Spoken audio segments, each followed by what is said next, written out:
Since their conception in 2019, Yard Act are on a mission to expand their universe of characters through satirical lyricism and incredibly entertaining music videos. They've already taken 2022 by storm with their post-punk and indie rock sounds addressing political issues. With the Sound Of and Mercury nomination under their belt, as well as Elton John in their corner, 2023 is set to really put them on the map. Well, welcome back to Who the F*** the show, aiming to take a deep dive in some of the acts performing across festival season in 2023. Series 5. Wow, I can't believe I'm saying that out loud. I remember when I did Series 1, I promised I wouldn't even do a Season 2, but here we are, Season 5. You'll have to excuse my voice. I've got like a nose thing. It's not COVID, I don't think. We'll have to wait and see. Today's episode is, of course, about the wonderful Yard Act. They're on the trajectory and it's mega exciting. So without further ado, if you've never heard of them before, hopefully this video will help answer the question, who the f*** is Yard Act?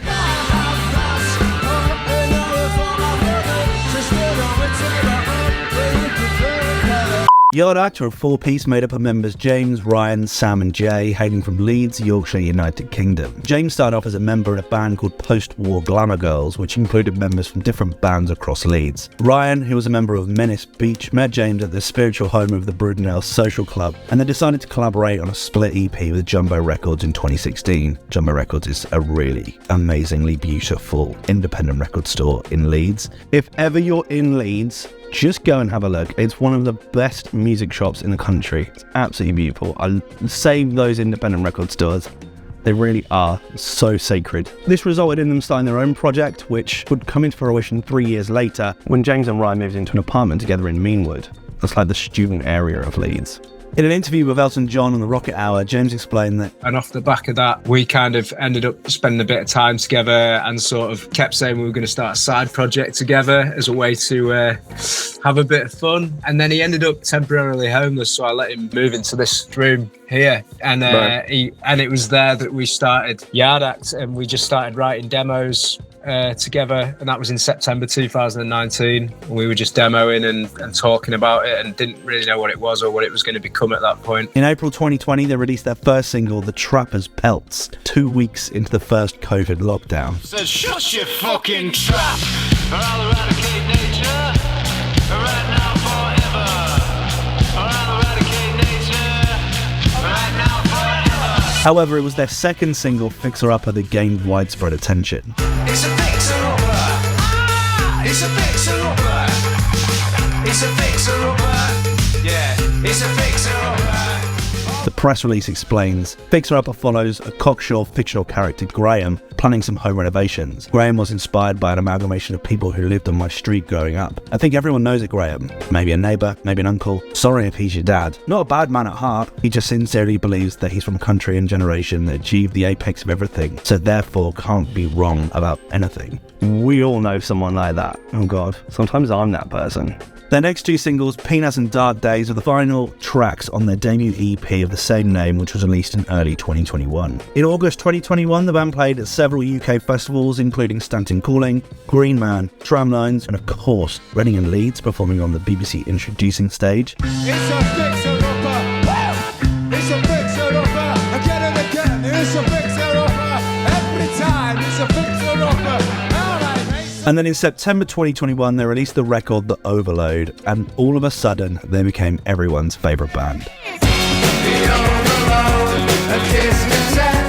This was the first single taken from their debut album, and was also the first song on the music video. The video was set in a car boot sound near Leeds, featuring a variety of quirky and unusual characters created by James. This included pink judges, punk Morris dancers, fortune tellers, and dancing orphans. It also features a memorable character of a Gold Rover driving promoter named Graham. This was the band's first use of a music video, and the first use of a new medium for them to kind of showcase these amazing characters that they build in their music. The video was produced by Rosie Ford, who has worked with Britpop and indie darlings such as The Amazons, Liam Gallagher, Sports Team, and Inhaler. One has to wonder that if Graham from The Overload is the same character Graham from FixerUpper, especially after the lines, If you don't challenge me on anything, you'll find I'm actually very nice. Young actor out here creating their own extended universe, and I'm here for it. In September 2021, the band announced they were working on their debut record, which was due for release in January via Island Records and their own record label, Zen FC. When interviewed by Ryan Magazine about signing with a major record label, the band said, "Having come from a pretty DIY setup, we obviously have our own ideas about major label people. Being a little older, I can remember the conversation in the 90s about people selling out.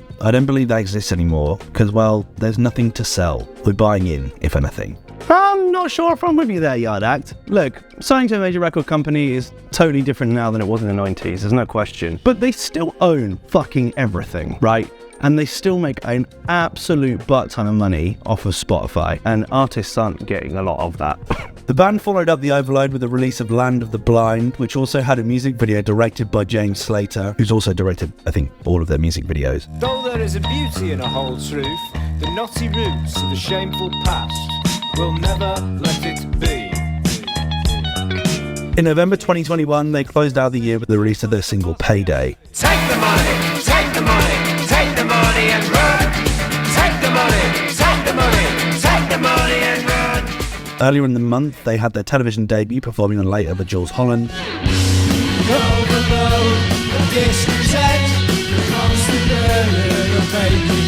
They launched into 2022, announced to be on the BBC Sound 2022 shortlist, which included artists Wet Leg, Central C, Baby Queen and Winner Pink Pantheress. And then following this, in January the band released their debut album, which reached number 2 on the UK album chart. It was narrowly beaten by Years and Years, but this didn't stop it achieving widespread critical acclaim, scoring 85% on Metacritic. DIY Mag gave the album 5 out of 5 stars, saying, "The overload lives up to the hype with flying colours, brilliantly constructed to unfurl like some sordid soap opera of Brexit Britain. It brims with vignettes populated by instantly recognisable caricatures of the now." The record features the 3 previous singles, as well as new singles Rich and Pour Another, as well as the album's standout 100% endurance. Sure you are, but the key to peace lies within us, and we'd already have achieved it if everyone was as enlightened as me. The music video for 100% Endurance was again directed by collaborator James Slater and features famous actor David Thewlis, known for his role as Professor Lupin in the Harry Potter series. It also features the cameo of the previously mentioned character Graham. The band spent the rest of the year touring the album, playing at South by Southwest in March, performing on NPR's Tiny Desk. I fucking love being rich. It appears I have become so rich. It appears I have become so rich, I'm literally drowning in. And making their US TV debut on Jimmy Fallon, the performance of The Overload. The overload of discontent, the constant burden of making sense. It won't relent, it won't repent, as we remain in dissonance. In June, they performed at a legendary Glastonbury festival on the Williams Green stage. And in January, they were featured on Elton John's Rocket Hour show, where he praised the band for their music videos and lyrical content, and invited them out to dinner. The dinner resulted in a new version of 100% Endurance, with a new string section and piano, which was released in July, and it's just exceptional.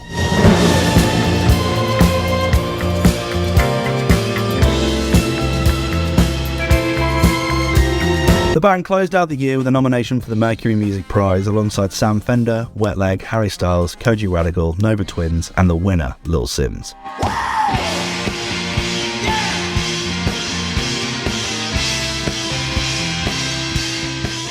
Through doing this research for this video, I've just decided that they're my new favourite band. I think they're absolutely great. Every record they put out is fantastic. 100% Endurance is one that has been eating away as an earworm in my mind for the last few days, and it's just... And the new, the Elton John cut as well, with the strings, just...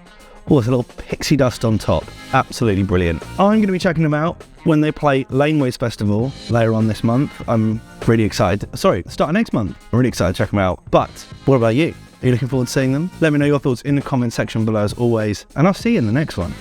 Cheers. Bye.